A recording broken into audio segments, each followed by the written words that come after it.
Hello, it's another midweek message. It's interesting sometimes when I hear the comments and I see the emails from different people on what's going on in their lives. I'm starting to realize more and more that we have to sometimes go within ourselves and start from the inside out. I've mentioned this before, but today especially, I really want us to focus on this and think about this concept of existence. I'm sharing this, and I've talked about existence before. This isn't a new concept to start thinking, but lately I have been fascinated from a philosophical as well as a theological viewpoint of living. Now, I say this because there's a lot of things going on in the world, right? Like life itself, for myself and yourself, can be drastically different. But there are some constants that make us human beings. In our culture, a lot of times we want to talk about everything that's so unique about us. But today I want to talk about what's common about us.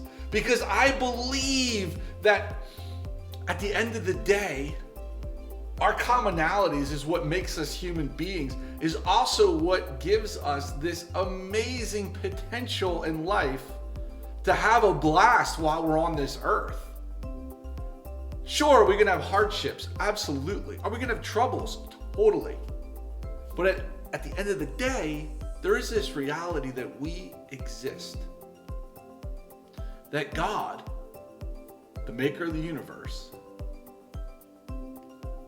created us. Us meaning humans, all of us together, we were created. Now, when I think about that and I process that, I have to start with myself then. Because if I look at all of humanity all at once, it is like, it makes my head spin. I don't know what to think about it. And frankly, it gives me this moment in space where it's just too much to think about how long humans have been on the earth and all the different humans that have come along us. And you look at all the individuality of the human race and it is just overwhelming. Yet, if I look at myself first, I get overwhelmed as well. I mean, the intricacies of the body and how we're made and all of these things move these parts that go into making us in our existence. But there's one thing that happens in the human body that is consistent throughout. And there's this one thing that's so precious, that's so amazing, that without it, we can't live. And it's the one thing that will kill us so quickly, and it's our breath. If our body does not get that precious oxygen that it needs by us inhaling and exhaling and doing this practice, it's all over. Genesis 2:7 talks about God breathing into the nostrils of Adam. God's breath coming into us, this beautiful imagery of our breath. There's songs, there's all kinds of poems and everything talking about breath. I remember one of the artists that I love to listen to, Dan Harney, has this song about breathing in October and that cold air on that morning. I think about This Is the Air I Breathe on the Hungry CD. And I put all this together for you because I think it's important to look at your own life just for a moment and breathe and have this reality that you are existing on this breath. This breath that as the oxygen comes into your body, as the air that you breathe comes into you, it starts to be chemically broken down and separated, and the nasty stuff gets filtered out by your nose hairs and everything comes down into your lungs, and you breathe in and out it goes. And as you exhale, all these things have been leaving your body that your body doesn't need, the waste production. Wow. Let alone what your body does with your blood flow and how things operate. You as a human being are a masterpiece in and of yourself. You attach your brain to it. Blood oxygen levels are huge for your brain to operate. Proper breathing has been known in techniques to be able to clear your mind and reset yourself. Have you ever tried to monitor your breath? You know, you stop and you think about breathing. The minute you start thinking about breathing, all of a sudden it's like you have to control the breathing. When you're not thinking about the breathing, it's always natural.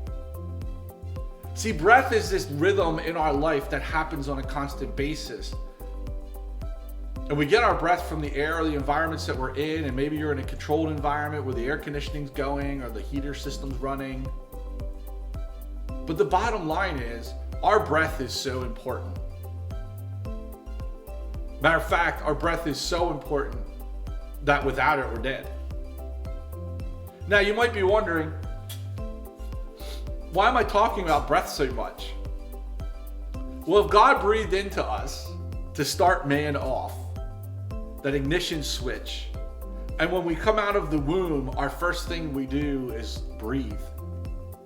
I start to begin to ask this deeper question about our own spiritual life then. When I look at myself, what am I breathing in?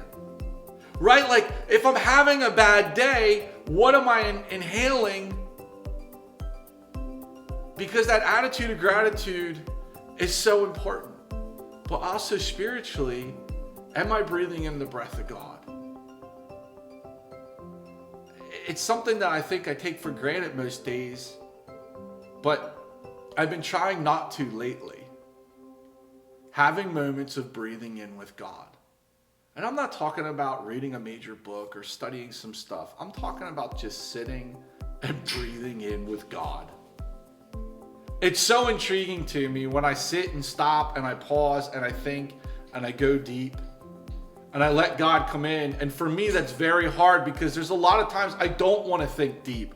I don't want to go deeper because it gets scary sometimes when you start to realize things in your life. But maybe they're getting revealed for reasons. I share all this with you because your breath is so important. Your health is so important that you can continue your existence, so you can continue to love others and be loved by others, and for you to have that fullness with God. So today I'm asking you to pause and breathe and just focus on your breath.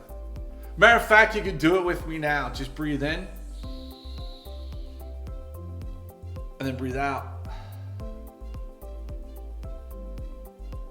But one athletic trainer says, breathe in and then let it out. Let out all that stress. Just let it out. Breathe in and just let it all out. Let all the junk just go out. It's amazing when you talk and hold your breath and how you can feel it go. And there's so many things about breathing and relaxation and deep thought. I could just spend hours on the topic. But I want to close with this thought for you. In Genesis, God breathed. And when you popped out of the womb, your breath was there through this process of birth that God has given us. And you were brought into the world, into an existence to be amazing. To breathe the same air that I breathe. To exist in the same spaces that I do. So feel free to email me or drop a comment down below. I want to hear from you about how it feels to exist. I dare you to write something. Go ahead. Even if you email me at sroth@llmc.org, I look forward to reading those emails and interacting because it has been great to hear your thoughts about these topics. Also, don't forget, you can also hit our church's website at llmc.org. There's some blogs on there from my associate as well as Steve Kolb. There's some beautiful writings and things for you to contemplate and think about every week. I thank you so much for spending this time, and feel free to tune in on Sunday. There's going to be something special happening in the sermon. And thank you so much for watching, and feel free to share these videos. Feel free to like them so that others can see what God is doing in our space. Have a great and awesome, blessed week.